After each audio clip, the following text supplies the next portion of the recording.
That's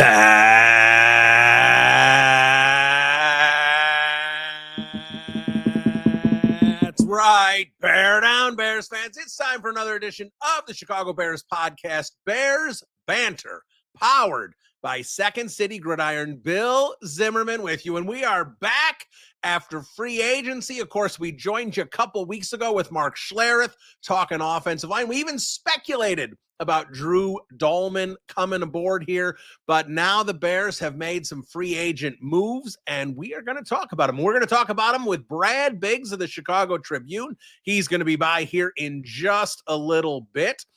And we're going to see what Brad has to say about this and what else the Bears may have planned. Probably nothing significant, but I think a lot of us didn't see Grady Jarrett coming either. So who knows exactly what's up the Bears' sleeves here. But let's dive in. Let's talk about this. Let's talk about a little bit about the offensive line. And we'll talk a little bit about what they've done defensively, some of these other signings as well. And let's roll. So offensive line. Very pleased with the offensive line and the direction they decided to go. Like, I don't love Jonah Jackson. I would be thrilled to be proven wrong, especially finding out that they've extended him a little bit here. And I'm going to get into these extensions here because I think it's kind of interesting what they've done with the Bears and these extensions. But I think the bottom line here is the Bears saw a bad guard market, especially once Trey Smith was gone. And I think they pivoted, and interestingly enough, yet Trey Smith was probably their top target. And then, of course, they end up getting Joe Thuney. So it's almost like, the Chiefs sit there and say, all right, we're going to take Trey Smith. How about Joe Thuney? Right? That feels like how it happened. Andy Reid went on the BetMGM network and he talked about Joe Thuney. And I love the one thing that Andy Reid said. They didn't make a big deal about it, but he worked it in there a couple times in that interview. And that was that Joe Thuney wanted to come to Chicago. So he didn't say these words, but it felt like the Ryan Poles, we wanted to do right by Justin. They wanted to do right by Joe. They were moving on with Joe. They didn't want to, dump him to some bad team. Joe wanted to come to Chicago. He liked what was happening here. I'm guessing he likes Ben Johnson and his ideas behind blocking an offensive line and wanted to be a big part of it. To me, Joe Thuney comes in here and steps in and is the Bears' best offensive lineman.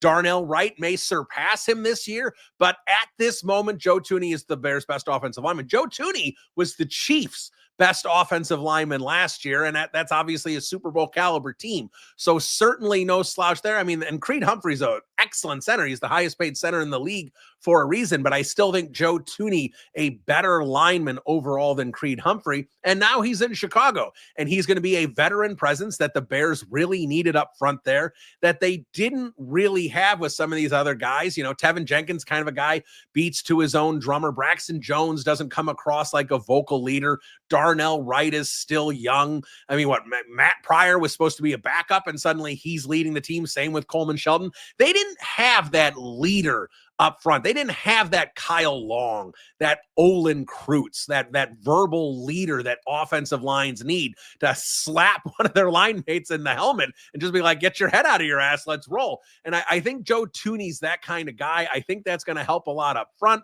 Like I said, Jonah Jackson, I am not the biggest fan of, but at the same time, and I will stress this, I think he is a much better option than Aaron Banks. I think that the Packers wildly overpaid there. Will Fries might be good and might be worth the money, but the problem is Will Fries was taking a step forward last year with the Colts, only played 4 or 5 games before he got hurt. And you don't know exactly how much is that going to impede development this year. Was it a fluke? Was Fries more on a heater and he wasn't really becoming that guy? It's tough projection there with Fries. So I'm glad the Bears went the Jackson route. And Drew Dolman, if you heard my podcast last week with Schlereth, I thought he's a good center who's going to be paid like a great center. Schlereth disagreed. Schlereth thinks he's better than that, and that's great. I trust Mark's opinion. At the same time, I look at this and go, Dolman is an upgrade. Like, everyone's an upgrade. The interior is no longer a concern. Darnell Wright is not a concern. Braxton Jones is decent over there. So suddenly you sit there and go, arguably a year ago, Braxton Jones was the Bears' best offensive lineman. Now, arguably Braxton Jones is the Bears' worst offensive lineman. That's a great place to be in. That's outstanding upgrades here across the line. So let's kind of talk about what this line looks like moving forward, because I think it's interesting here, right? That Dahlman has signed for 3 years. So he's through 2027. If we look at what Darnell Wright's contract is, right? He's entering year 3, 2025, year 4, 2026, first round pick, 5th year option, 2027. Okay. Jonah Jackson's contract also 2027. And now Joe Thuney doesn't have that, but we've also heard some rumblings from Brad Biggs, and we're going to ask him about that coming up here. Maybe like a 2-year extension for Joe Thuney, 2027. So you kind of see the Bears have 4 out of the 5 here that they're planning to, hopefully, if everything goes well, this is who they're going to have up front from 2025, 2026, and 2027. Stability. The only spot they don't have that right now is with Braxton Jones over on the other side. So let's talk about strategy here moving forward. And let's talk about the Philadelphia Eagles for a second, because I think it's interesting that a lot of Bears fans are saying they want the Eagles model. Sounds good. Howie Roseman, I think, is the best GM in all of football. Let's follow the Philadelphia Eagles model. But I feel like a lot of those same guys are saying, so Saquon Barkley got them over the hump, so the Bears should draft Ashton Genty at 10. That is not the same thing.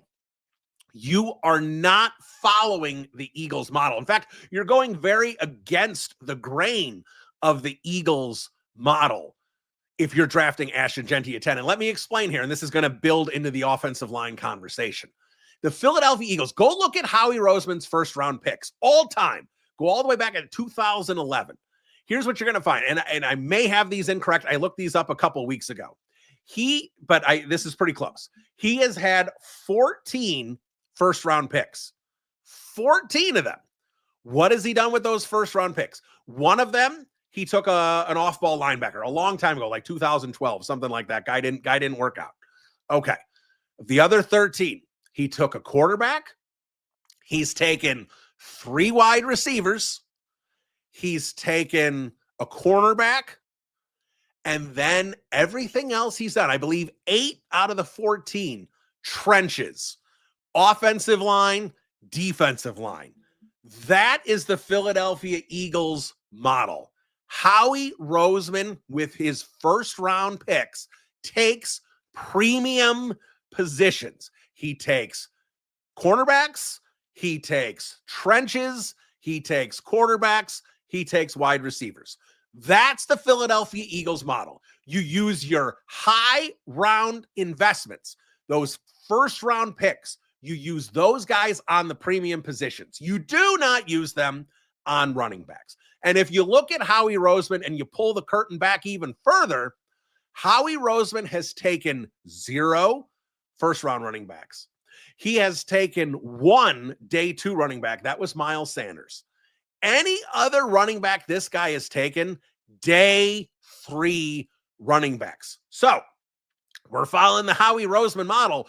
We are not taking Ashton Genty at 10. That runs counter to everything the Philadelphia Eagles do in terms of building. Because what do the Philadelphia Eagles do? They want a guy ready to replace a guy in the trenches at all times. Jason Kelce retires, replace him, right? Josh Sweat moves on, replace him. Like they have waves of guys. You know, their defensive line is 7 deep, 8 deep. So they can have fresh bodies coming at those offensive line guys all the time.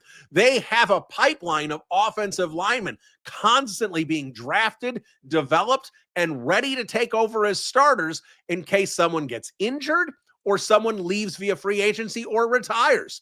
They are a pipeline. So when you're looking at the Chicago Bears here, you have to look at this and go, okay, if we're going to follow the Eagles model, and Ben Johnson might want to follow the Eagles model because we see how important blocking is to him. Thank God.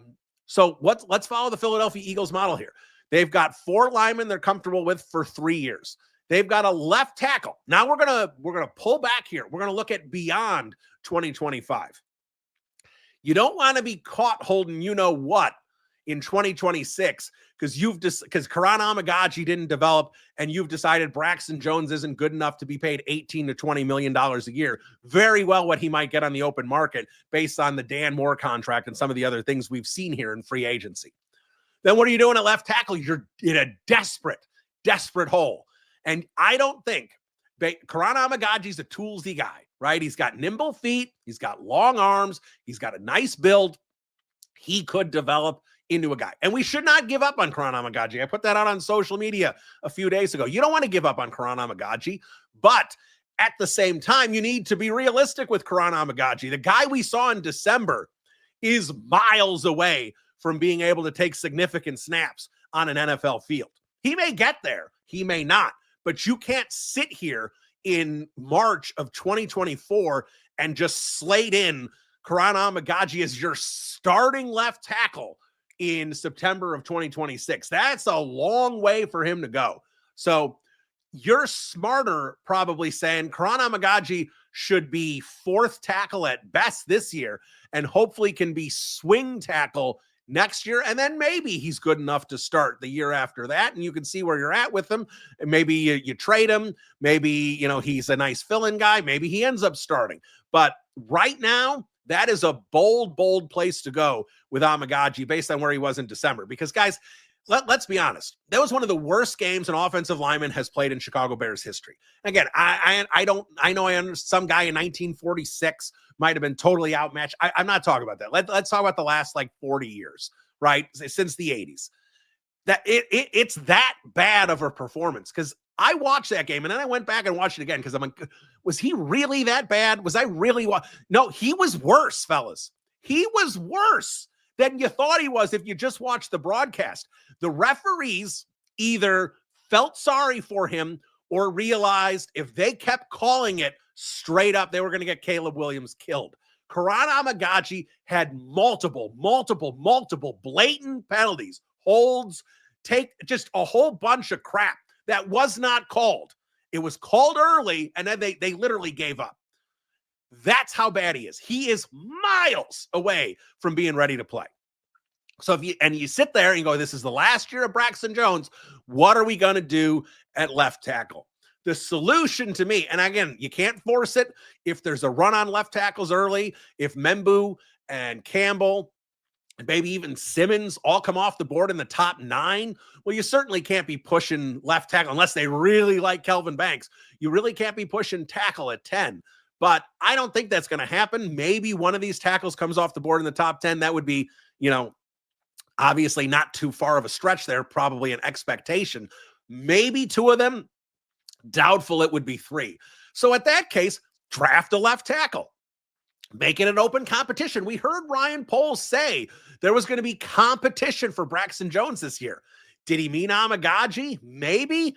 I don't think so, though. I felt like he meant something else, and there's no one here to compete with Braxton Jones yet. So taking a tackle at 10, to me, makes a lot of sense for this team, because then what are you doing?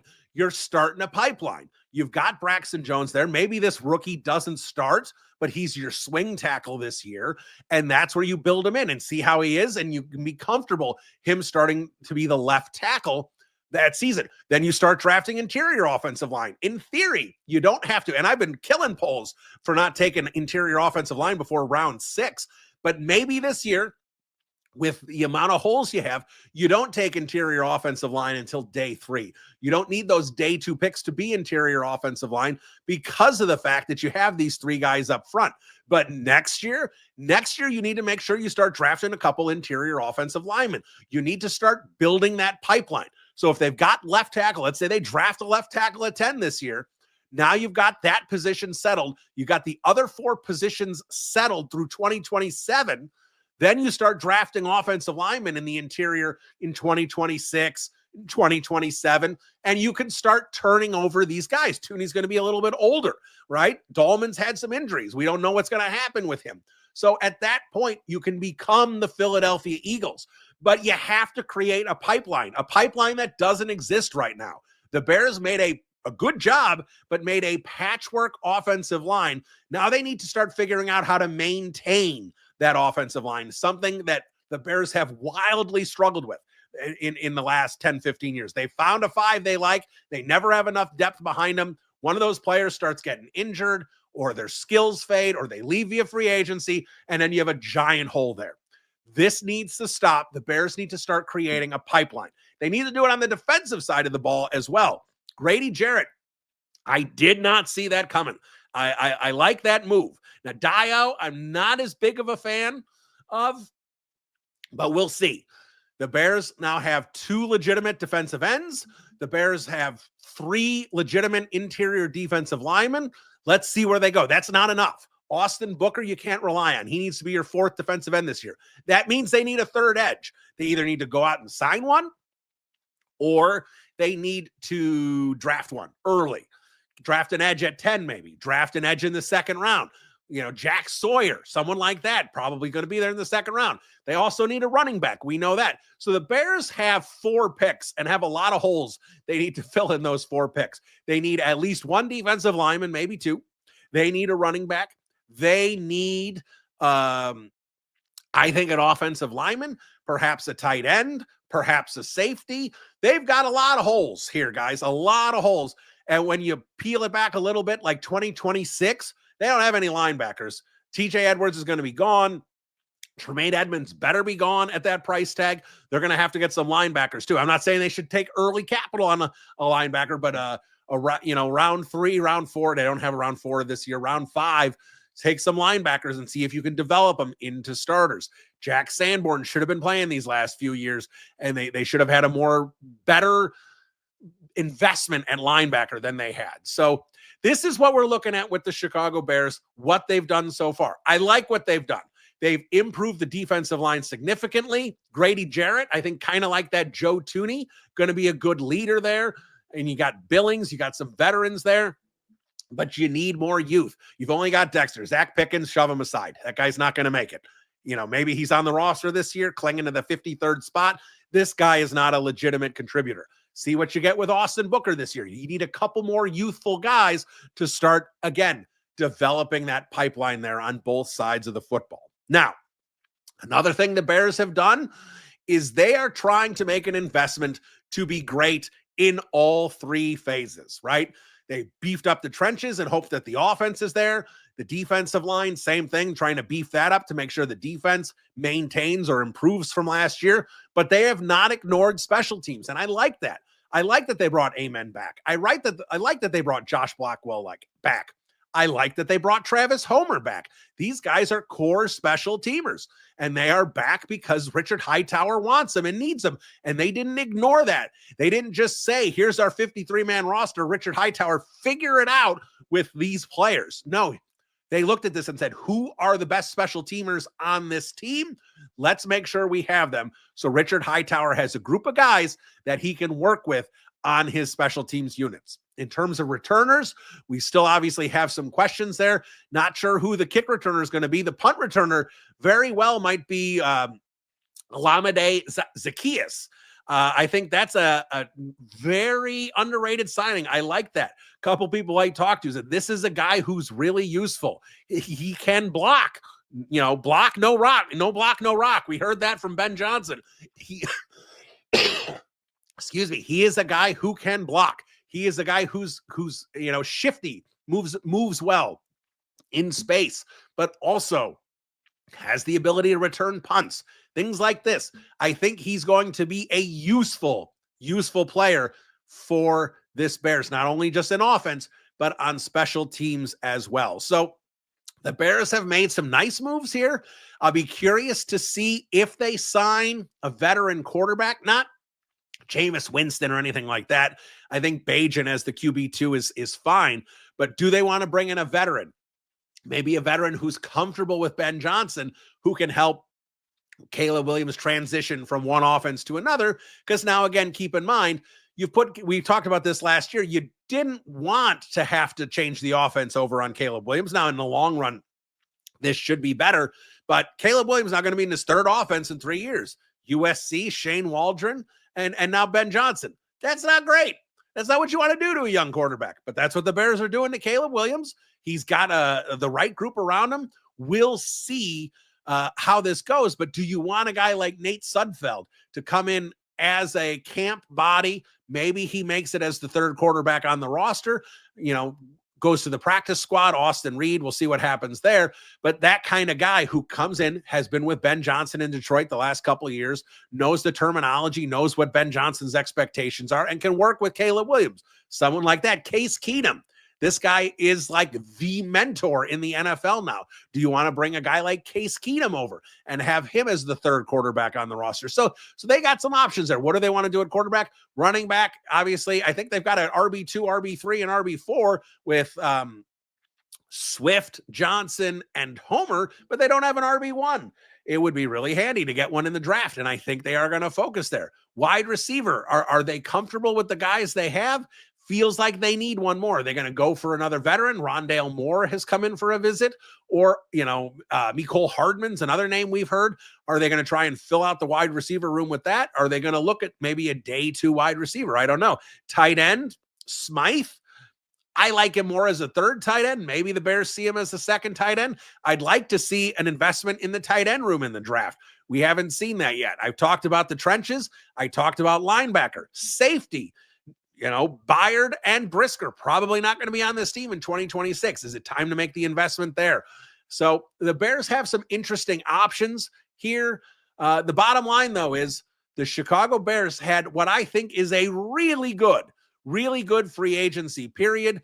And we're going to see where this goes now moving forward. What other veterans are they going to have to fill out the roster? What are they going to do in the draft? Of course, the stadium thing also kind of hanging over the Bears' heads here. So a lot going on with the Bears. We're going to talk about all of it with Brad Biggs. He joins me next. This is Bill Zimmerman, Bears Banter. We'll be right back.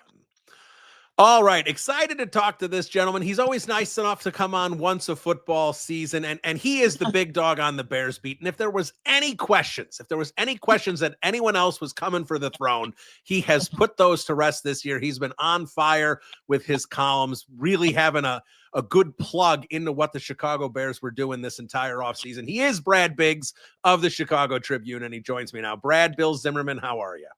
I'm doing great. How are you today, Bill?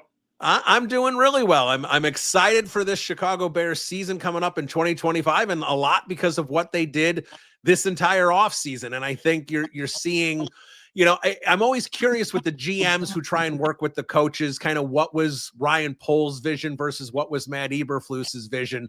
But coming into this free agency period and what they've done with the 2 guards and Dolman at center is really just, to me, is Ben Johnson's fingerprints in terms of what he wants with an offensive line.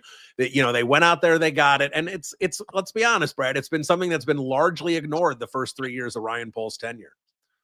Yeah, and it was really needed after the way they performed last season. You could see it going into the start of last year, figuring that it would be an offensive line makeover. Whoever they had hired as head coach, Bill, I think they probably would have targeted Drew Dolman. Center's been kind of that boogeyman position for him for a couple of years now. Sure. I think they would have replaced Tevin Jenkins. They wouldn't have brought Tevin back no matter who the new head coach is. So they're out in the guard market. And they would have, looked for a starter on the other side at guard too. So what you have in terms of Ben Johnson's imprint there maybe is the relationship he had with Jonah Jackson previously with the Detroit Lions. Looks like he's going to slot in at right guard, and you have to hope he can stay healthy, because an injury was part of the problem this past season in Los Angeles when he was one of the free agent prizes a year ago. Like, you talk to people throughout the league, and they had high marks on him going into free agency a year ago, and looked like the Rams did real well for themselves, signing him to about $17 million a season for 3 years. And when the Rams, after one season, say, we're moving on here, that's not a yellow flag. That's a red flag. You got to talk about it. You got to discuss it. You got to, and the Bears obviously feel good about him, but don't forget Jonah Jackson missed a combined total of 9 games in the 22 and 23 seasons for the Lions. So Availability is something that he's going to have to prove that he can get back to. And then, Joe Thuney, they get a guy still playing at a high level, nearing the end of his career.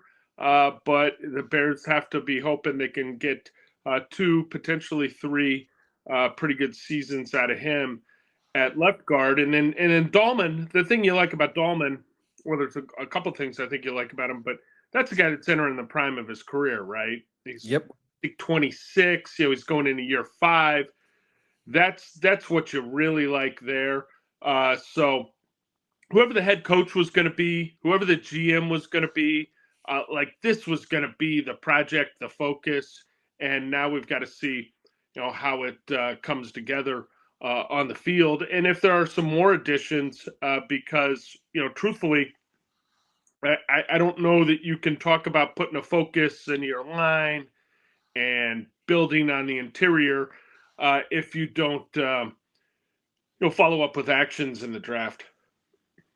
Yeah, 100%, and I want to get into that with you, but I do want to ask you a little bit more about how they built this interior offensive line with the trades, with the 6th for Jackson and the future 4th for Thuney, because I know in your columns you had mentioned maybe Aaron Banks was going to be a target, and I know some people had thought maybe it'd be Will Fries or Kevin Zeitler, some of these guys, but when you see Banks getting the contract he got with Green Bay, which I thought was a massive overpay based on who I thought Banks was in San Francisco. Will Fries, you're projecting 4 really good games before he got injured there. I'm not a huge fan of constantly trading away draft picks, but the way this market was going, I really think the Bears approached this the best way, where if you would have had a Zeitler and Banks or something at right guard and left guard versus Jackson and Thuney, I think in this case, it's well worth the draft capital to go the route they went. Yeah, I think, they're paying Jackson. Jackson's contract's probably in the ballpark with Banks and Fries, right? Like, I don't have the numbers in front of me. I haven't put it's a little less. It's a little about Fries, a little less than Banks. Yeah. Okay. I mean, so they're close enough to kind of group them together, right? Sure. So that to me comes down to who do you like the most, right? Who do you think is going to be a fit for you, and that type of thing. Let's just keep in mind, and this struck me when I looked at it a month ago or however long ago. Because people get really, really amped up about free agency, Bill. Like, yeah, I mean, look at all this cap space. Holy smokes, look what they can do. Okay, and it drives conversations, it drives web hits, all that stuff. I mean, it gets people really, really excited. Free agency began in the National Football League in, what was it, 94 or 93? Yeah, right about there. The Bears, in terms of unrestricted free agents, have signed a grand total of 3 players that have gone on to represent them in more than 1 Pro Bowl. 3 players. That's not a great track record. Well, but what it is it exemplifies what's actually available in free agency, because by and large in free agency there is a certain tier or caliber of player that's never there, right?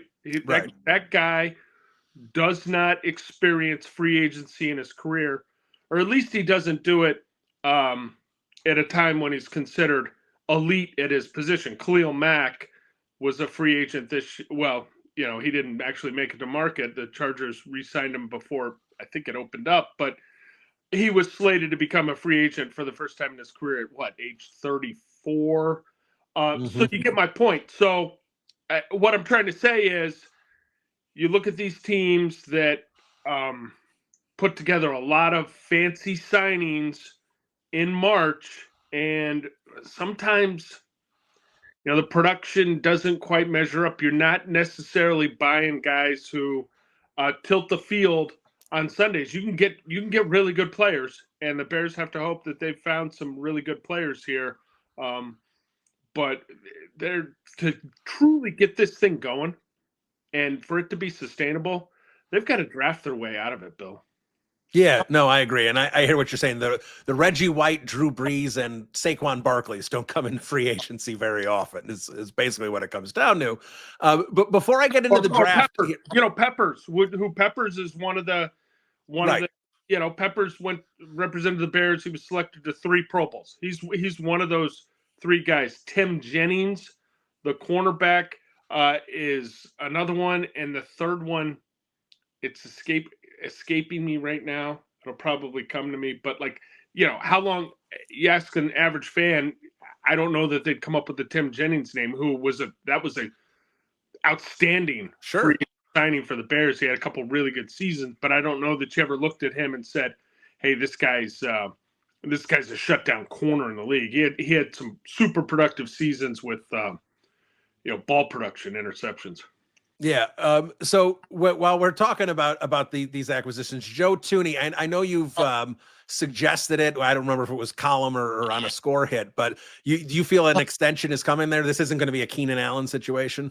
Well, Joe Thuney holds all the cards here, right? Like, if the Bears want to talk extension with him, it's got to be on his terms, right? He's 17 games away from coming a free agent. Like, you wouldn't use a franchise tag on an offensive guard that's his age and with his level of experience. He got tagged way back in the day by the Patriots, I believe. Yep. Kept him in New England an extra season.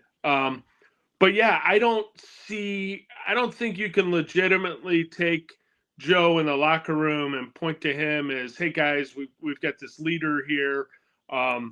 He's worth listening to. Like Joe doesn't strike me as the talkative kind of leader. Like, he will talk, and when he does, people are probably going to be sharp and listen. But I think he's kind of a lead by example guy. But it's difficult in my mind to identify him as the new leader in town and the guy who's got 4 Super Bowl rings and he's played with Brady and Mahomes if you don't back that up with action, and action is an extension of some sort for him. Is that a pressing matter of business for him right now? No.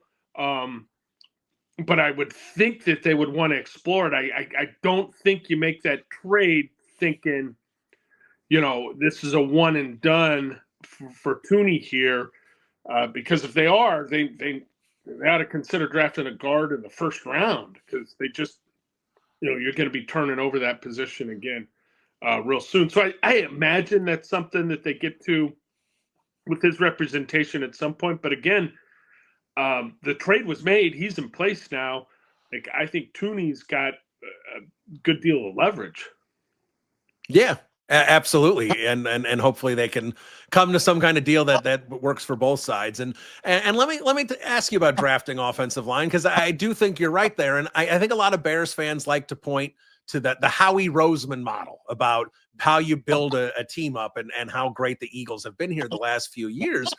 And when you talk about the Howie Roseman model, these numbers may not be exactly right, because I looked them up a couple of weeks ago, but I think he's had 14 first round picks and 8 of them have been in the trenches on either the offensive or defensive side of the ball. Like, that is a constant investment for the Philadelphia Eagles, and it's resulted in arguably the best offensive and defensive line in the league because of that. So when we look at this and we see that they've built up the interior of the offensive line and they've got Darnell Wright, obviously, and maybe they go on the defensive side of the ball, they could certainly use some depth there. But I also look at that left tackle position where Ryan Poles said he wanted competition for Braxton Jones. I can't imagine that competition for starting left tackle is Karan Amagaji, who I understand has traits, but based on where he was in December, it doesn't seem like he's going to be ready to make that jump this season. Maybe the Bears look at, drafting a tackle or something like that at 10, where they can start, like you said, building that pipeline and having guys ready on the draft before these guys, because, you can't just keep buying a team. You've got to draft one. Yeah, it's really, you can't get a sustainable elite offensive line if you just want to primarily put it together down at the offensive line store. It doesn't work that way, Bill. It's entirely too expensive to do that. Elite offensive linemen aren't available, or if they are, it gets super, super pricey in terms of trade compensation or a contract. So they've made a nice start here with what they want to do with the offensive line. I agree. Left tackle is one of the looming questions for this team, and they're not going to have an answer later today. They're probably not going to have an answer next week, and that's fine. That's something that's going to have to play out. Amagaji's performance in December was terrible, but I would totally dismiss that. Like, it's a total non-factor. Number one, the guy didn't have training camp. He didn't have preseason. Number two, they've got an entirely new coaching staff. Number three, it was a super small sample size in really the toughest possible spot you could drop him into, a road game against a defensive coordinator in Brian Flores that does a lot of exotic stuff. So it wasn't good. You can't forget it, but it has no bearing, I think, on how they feel about him.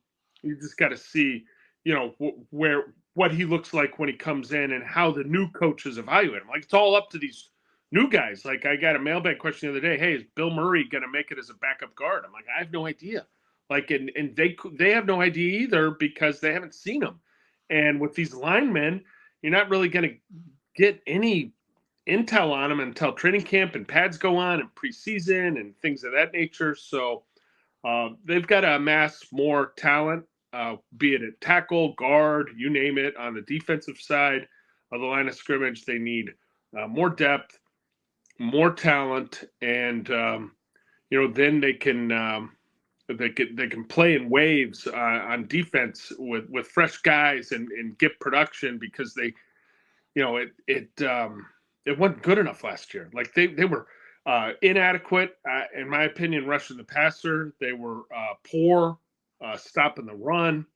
And, you got to take a look at what you're doing there, and you think that new coaches will help with some of your existing players, but it's a players' league. It really is. And people are talking about, boy, do they need to spend a high pick on a safety? I'm like, you checked out the front seven? Like, did you look at the run defense last year? Like, safety is one of those positions that if you see a guy with elite traits, a tone setter, a guy that can be a building block for years to come, I don't have any problem with a high pick on that guy if you're really convicted about him. Otherwise, find some guy in the middle rounds, plug him in, and spend your resources elsewhere. Yeah, and let's talk about the defensive side of the ball for a second. The Grady Jarrett signing, I like that signing. I didn't see that one coming. That one, I think obviously everyone knew they were going to get an edge. I know a lot of Bears fans were hoping for Mac. Obviously, they end up with Dio. We'll see if he can develop into a more, a more dominant pass rusher than he's been so far in his career. But beyond just where they need more depth across the defensive line and some of these other positions for this season, I think when you start pulling the curtain back and kind of looking at the big picture on defense. And I understand these aren't premium positions you take in round one, but I think, TJ Edwards' contract is winding down.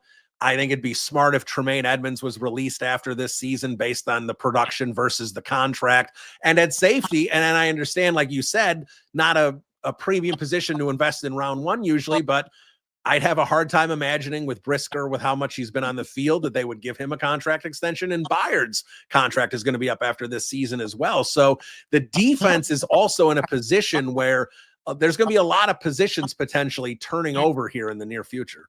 Oh yeah. I mean, like you talk about where they're going to be at the end of year 2 with Ben Johnson or going into year 3, and the depth chart's going to be totally different. There's not going to be a whole lot of people still around. The Grady Jarrett addition's interesting because I mentioned that that center position was kind of a boogeyman spot for him, right? I think they used 4 different week 1 centers in the past 5 seasons, and that 3 technique position has kind of been an issue for him too. Remember, they tried to make Larry Ogunjobi their big free agent addition in year 1 of the program, and they ended up failing him on a physical.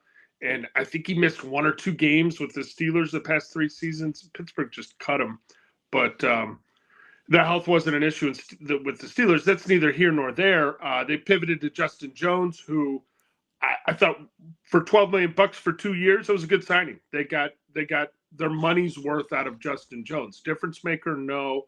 They when he was paired next to Andrew Billings, they had one of the better run defenses in the league, but they haven't had that twitched up guy on the interior. So you're looking at Jarrett and you're saying, can we squeeze 2 years out of him? I mean, this guy's played an awful lot of football.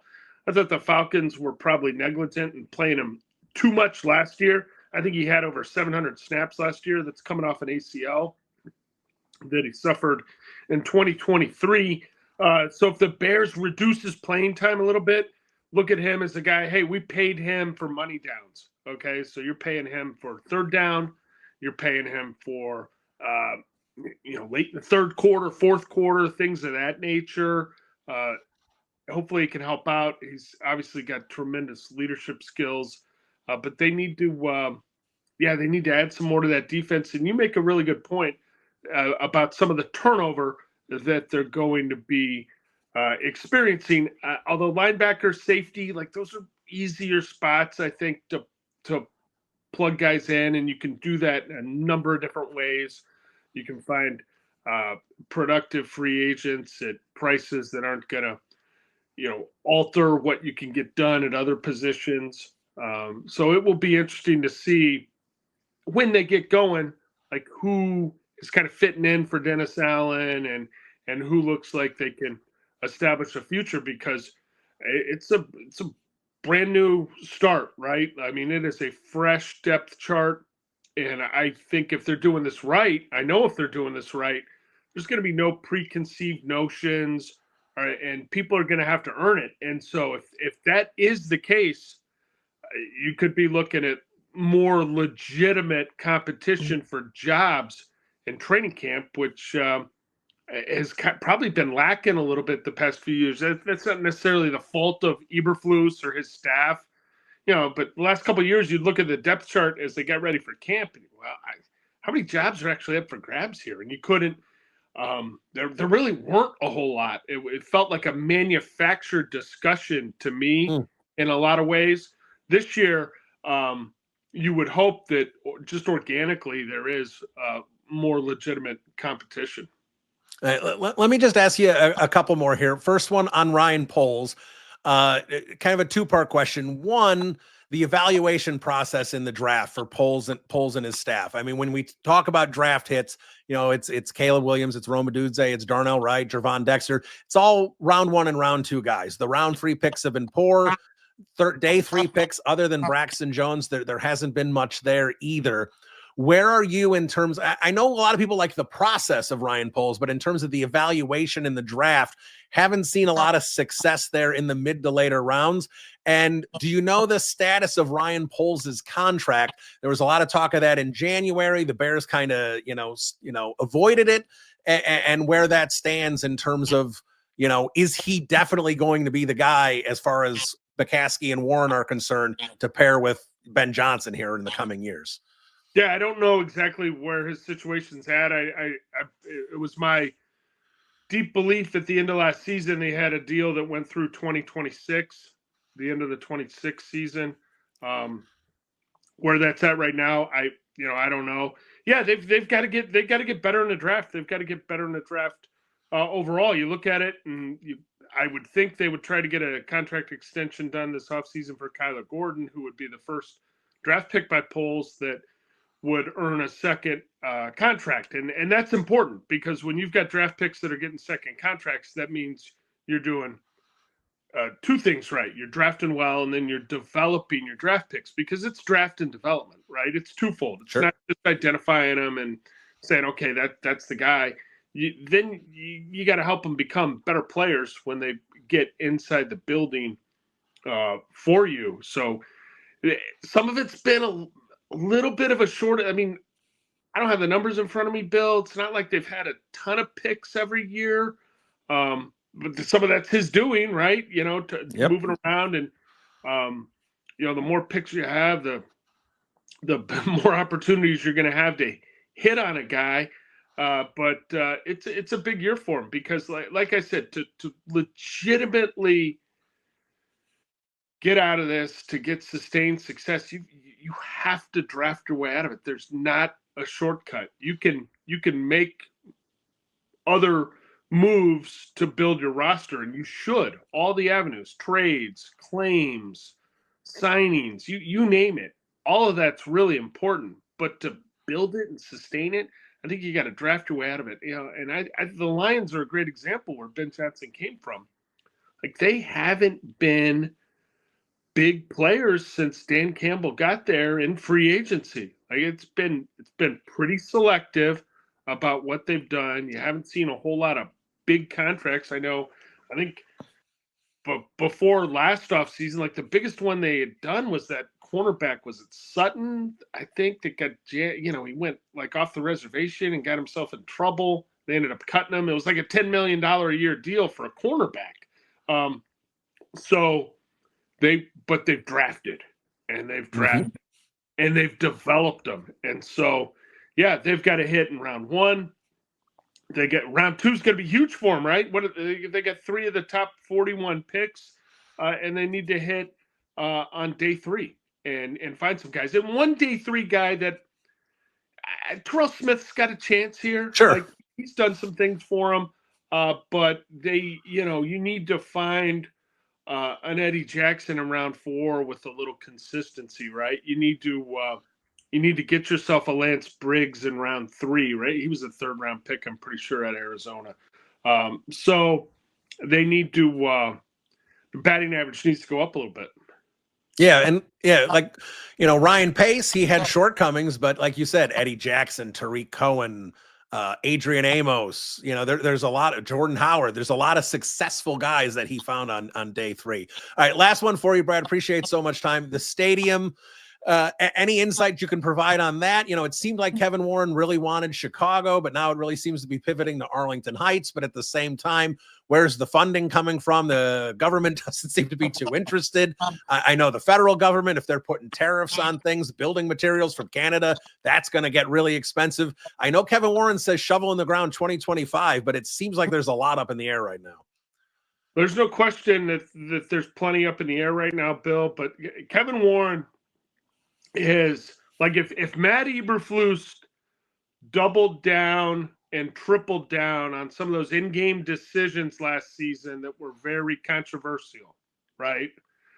Kevin Warren has quadrupled on shovel in the ground in 2025, meaning, like, dude, you got mud on your face if this doesn't happen. Like, so that leads me to believe he knows a heck of a lot more than he's sharing at this point. The city seems like a complete non-starter. Like the amount of time and certainly at least some money that they've wasted on this idea of doing it along the lakefront there is a little bit of a head scratcher. But when Kevin Warren was hired, the Arlington Heights thing was kind of, the ball was rolling, but it wasn't his idea. You know what I mean? Like, some people, the best idea is their own idea.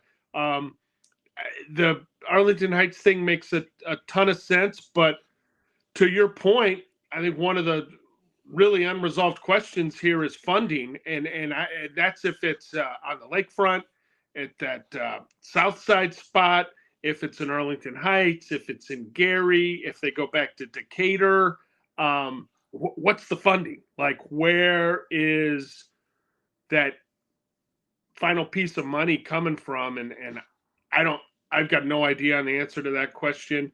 But certainly Kevin has been consistent enough and confident in his on the record statements about progress beginning during this calendar year that I would think that happens. The last time he spoke, I think it was after Ben was hired. He sort of alluded to maybe more news in the spring or early summer. So what are we at, mid-March now? In the next 6 to 12 weeks, maybe we get some kind of update. But again, he's quadrupled down on it. So that leads me to believe that there's probably some, and he's talked about tremendous progress, and you're like, well, like, where is it? But I think it's progress that's probably been made that they just haven't been willing to share to this point. Because again, if it doesn't happen this year, like, dude, what are you doing? Yeah, no, he still got me cracking up. All right, well, there he is, Brad Biggs of the Chicago Tribune. Of course, you read all his stuff in the Tribune. Follow him on social media. I'm sure you all do as well. Brad, thanks for so much time. That was a great interview, and enjoy the off season. Hopefully, it starts cooling off for you a little bit. You can relax. Thanks, Bill. Have a great day. There he is, Brad Biggs, everybody. He really has been on fire all off season. He has been plugged in. He has been a step ahead on a lot of these moves. He's done a heck of a job here. So what he has to say, I think we should all listen. I think he makes a lot of good points. I think it'll be interesting. He definitely keeps suggesting that the Bears, maybe it's just his opinion, but that the Bears will keep investing in the draft in the offensive line. So it'll be interesting to see. He does not dismiss tackle at 10 either, as you can tell. So we will see what the Bears do here as they build the rest of this roster up over the next 6 weeks or so. But let's get into the mailbag and let's jump in. Let's start with Clayton Conness. Do you think Tyson Bagent is on the Bears 53-man roster this year? I think 100% he is. It's not even a question in my mind at this point because the Bears have made little to no effort in terms of signing a legitimate QB2. Not that Bagent isn't a legitimate QB2. I think he is. But I'm talking about going out and getting Jameis Winston, someone like that. They have not gone out and done that. Like, you bring in a guy like Nate Sudfeld, as I suggested earlier. That's not an answer at QB2. That's like having Brett Rippon like they had last year or Nathan Peterman. That's like that kind of signing. So in terms of getting a QB2, they've made no effort to get a QB2. So I think Tyson Bagent is firmly in that position. Ed Helinski, what letter grade do you give the Bears in their free agency efforts so far and why? All right, Ed, it's been very good. And I assume in free agency, we're also talking about the trades. So if we lump all that together, I'll give it an A-. Obviously, there's still a few holes here left, and they still have a little money. It's not like they can't go out and sign some wave 2 or wave 3 free agents that could be helpful. But yeah, I like the additions at wide receiver, especially if they go out and get Rondale Moore. Smythe, I think, will be useful. They still have never figured out second tight end, and I don't think Smythe, even if he's more productive than Gerald Everett or Robert Tonyan, that's not saying much. But I like what they've done there. I like the people they've retained in terms of how that's going to help special teams. I like Grady Jarrett. I think that's going to be a nice addition. I don't think he's going to be the game wrecker that he was 4 or 5 years ago, but I think he will absolutely flash some game wrecker, moments within each game, and that will help tremendously. And it'll help having his leadership around as well. I think that'll be a big help. So I'm very pleased with it. The money they gave Dio and DeMarcus Walker being gone, I don't know. I mean, obviously they got much younger than Walker there, but I don't know if I see the same upside that probably the Bears do there. We'll see if I'm wrong there. So I don't love that signing. The money's not crazy, but Josh Sweat, for example, he may have just wanted to go play with Jonathan Gannon and there was no way to get him. Khalil Mack, I know the Bears absolutely tried to get him to leave Los Angeles. Mack in the end wasn't interested in leaving the Chargers to come back to Chicago. So that's where they ended up. So it's not a perfect score, but it's a damn good score. And I think an A- is a very positive grade from yours truly. Charlie B wants to know, what's your realistic best case scenario at 10? So realistic means Abdul Carter doesn't just plummet to 10 because that'd be great. But no. Here's the problem with the 10th pick in the draft. A lot of times, like I know you hear, round 1 grade, round 2 grade, that kind of thing. If there was such a thing as a top 10 grade, I think a lot of years you'd have 13, 14, 15 names that would be top 10 grades.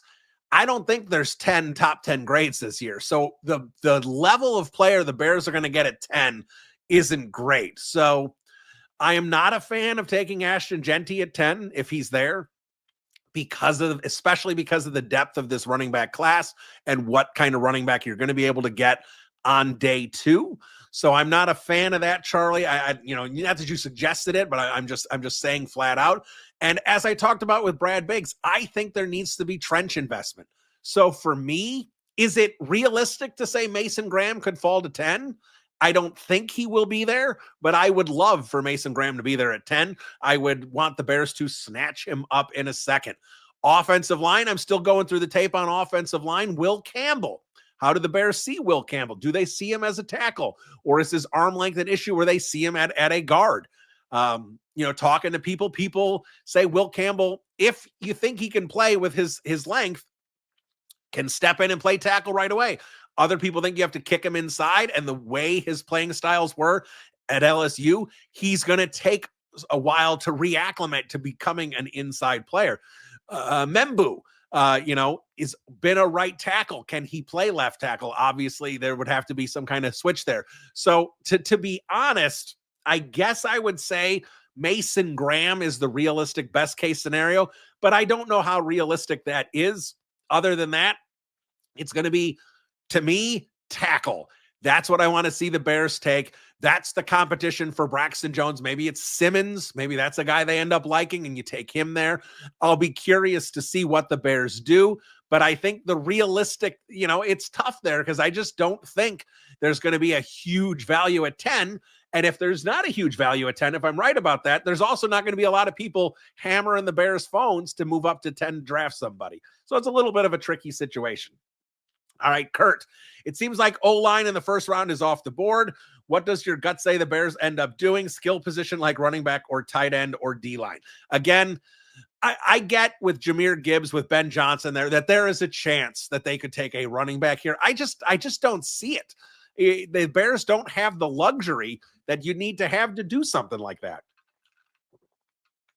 So I can't see running back. I know everywhere on social media, it's running back, Genty. I get that. I'm not saying I don't see it, but is that anywhere coming from the Bears? As far as I know, I haven't heard anything about the Bears and 10, except some random Twitter accounts that say the Bears like Genty.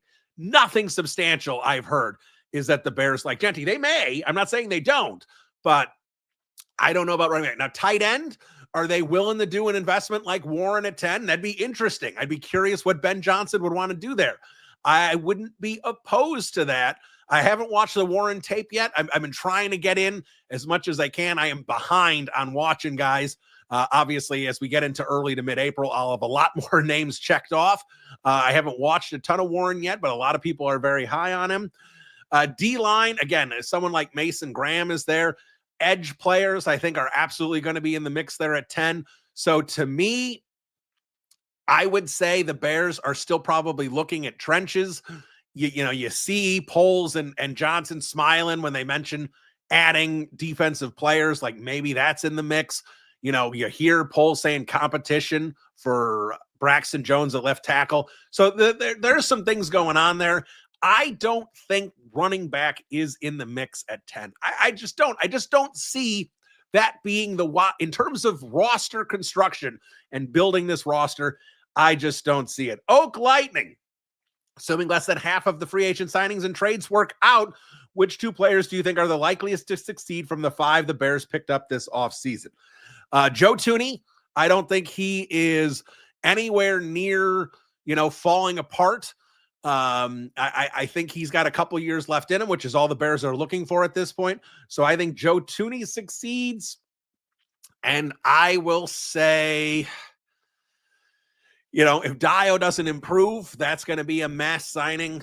Grady Jarrett's getting older, so I suppose that one could fall apart. I think Drew Dahlman is probably the safest pick here. Jackson, I think, could absolutely have issues as well. Again, you hope, obviously, that all of them hit. But I think Thuney is the safest one, and I'll say Drew Dahlman.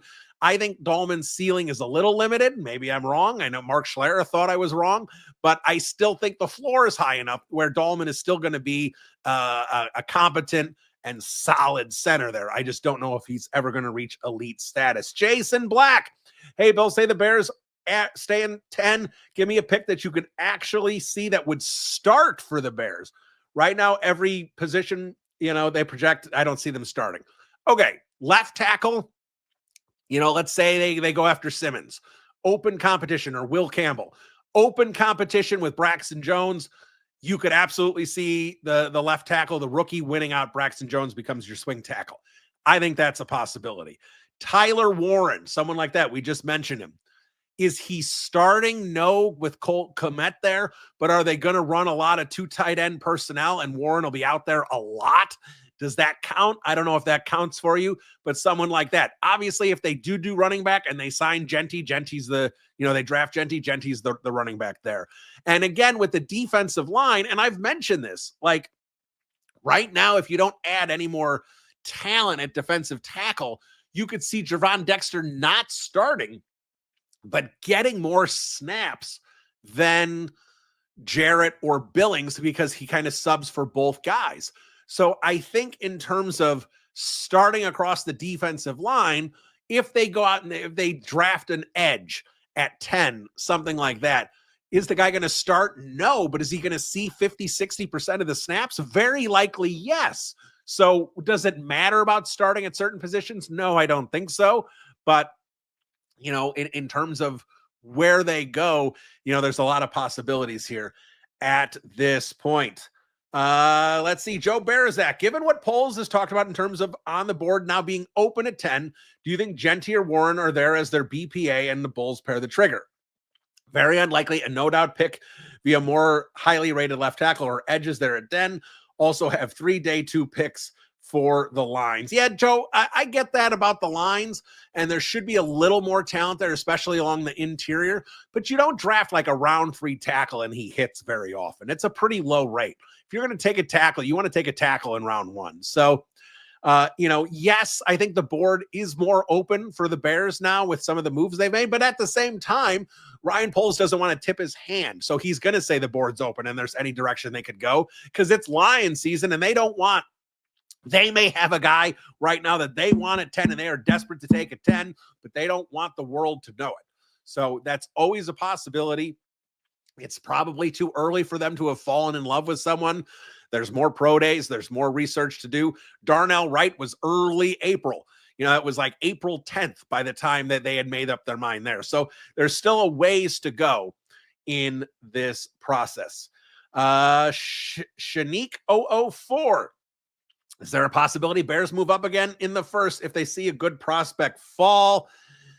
Anything's possible, but the Bears are really not in a position. They got too many holes to trade away picks for moving up for a better guy. So it would be doubtful for me to see the Bears move up unless someone incredible is fallen. Like Abdul Carter, something comes out and he falls to 7 and the Bears want to come up and get Abdul Carter. That's not going to happen, but I'm just throwing it out there as a hypothetical. All right.